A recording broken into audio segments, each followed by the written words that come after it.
Assalamualaikum. Hope you all in a good health. Name first. Myself Tanvir Bas and I am from New York. Today I am going to share my first experience of read a book which named Think and Grow. Rich. And let me tell one thing. I never read book in my life before joining the Qasim Ali Shah Foundation. When I joined Qasim Ali Shah Foundation, then I read first books named Think and Growth. Let me tell one thing about this book. This book was not based on author ideas or observation.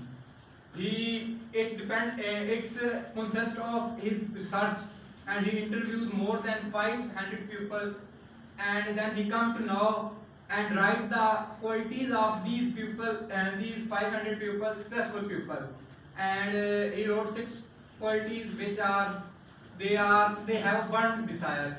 Mean they have burnt desire to do everything. They burn the boat. Okay, burning desire, and the title of the book is Think and Grow Rich.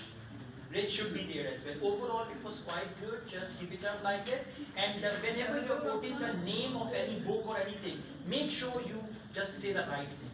Good job, fantastic. Please next.